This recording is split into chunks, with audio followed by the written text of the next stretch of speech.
Jardinage, permaculture, biodiversité, avenir. Bienvenue sur les podcasts 100% nature et jardin de Rustica. Bonjour Pierre. Bonjour Amandine. Je suis contente de vous retrouver pour un nouveau podcast. Aujourd'hui, nous allons voir comment transformer un gazon en pelouse fleurie.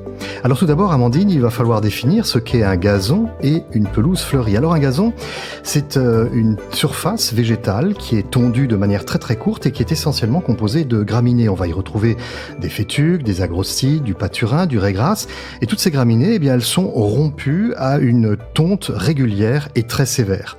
La prairie fleurie ou le gazon fleuri, en revanche, lui est composé de graminées, mais également de plantes vivaces comme les trèfles, les pissenlits, le plantain, la véronique, la pâquerette ou la violette.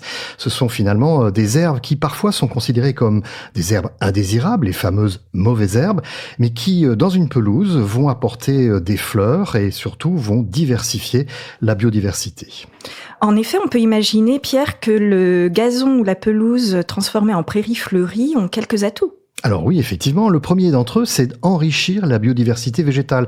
Car c'est vrai qu'en plus des graminées traditionnelles, on va trouver dans une pelouse fleurie un certain nombre de plantes vivaces. Alors je les ai citées tout à l'heure, le plantain, le pissenlit, mais il y a également la camomille, la renoncule, le sénesson, l'achillée. Toutes ces plantes vont créer une diversité végétale qui est très intéressante.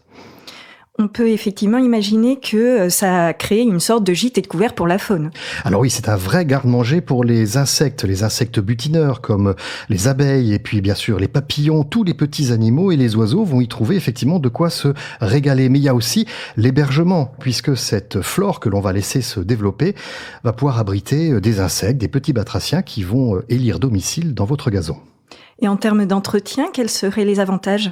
Alors là, c'est de l'éco-jardinage. On a une tonte qui est réduite, évidemment. On va moins polluer, moins utiliser de ressources, faire moins de bruit.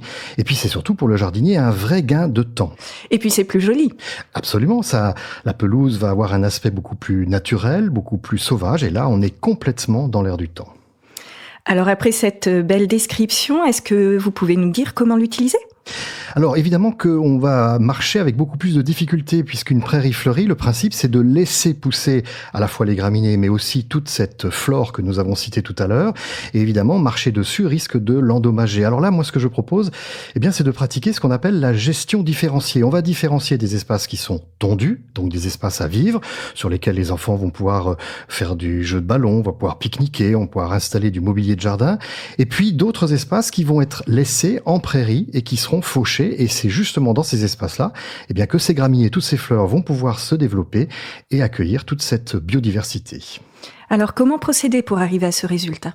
Alors, quand on part d'une pelouse qui est existante, on va suspendre les tontes pendant pratiquement une année. On va laisser pousser à la fois les graminées, mais on va aussi voir apparaître, comme je le disais tout à l'heure, du pissenlit, du trèfle, du plantain, des véroniques, bref, toute une diversité de plantes. On va les laisser se développer, surtout, elles vont commencer à pousser, produire des fleurs et c'est justement ce qui va être intéressant pour les insectes. Alors quand il y a quelques essences qui sont un petit peu trop envahissantes, je pense notamment au trèfle par exemple, au pissenlit ou au plantain qui pourraient être un peu envahissants, on va dans ce cas-là les supprimer à la main.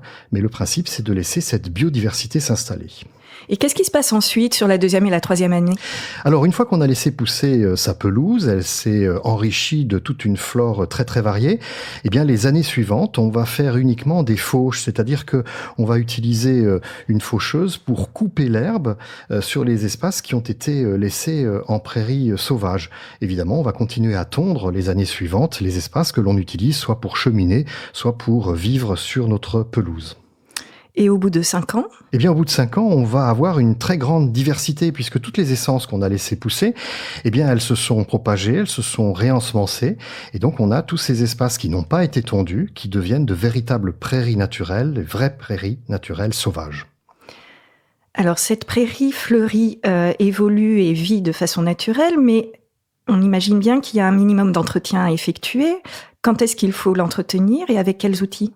Alors, on va déjà reprendre le principe de nos agriculteurs. Vous savez, lorsqu'ils pratiquaient 2 fauches par an, les fameux foins et les regains. Alors, on va distinguer les espaces qui seront continuellement tondus pour pouvoir vivre dessus, et puis tous les autres espaces, on va pratiquer cette fauche annuelle. La première fauche aura lieu en juin, après que toutes les fleurs se soient épanouies pour provoquer le semis naturel et renouveler notre pelouse et notre gazon fleuri. Et puis on fera une seconde coupe en septembre, après l'été, pour avoir une situation parfaitement propre pendant l'hiver. Donc 2 interventions, les foins, les regains, fin juin et en septembre. Et pour les outils ? Alors les outils, c'est un petit peu particulier parce qu'évidemment, toute cette herbe qui a poussé en hauteur, que ce soit les graminées ou ces plantes, il va être difficile de les tondre avec une tondeuse traditionnelle. On va utiliser pour cela la traditionnelle faucille, mais là, il va falloir arriver à la manipuler. On peut aussi utiliser une débroussailleuse à fil, c'est beaucoup plus pratique. Et lorsqu'on a des grandes surfaces, on va utiliser une faucheuse. C'est un engin qui a une double lame et qui va donc couper les herbes.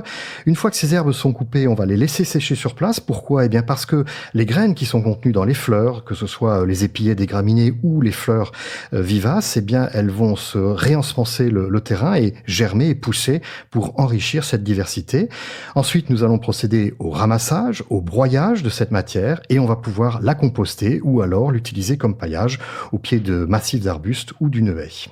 Merci Pierre pour toutes ces explications. Merci Amandine, à très vite. À très vite.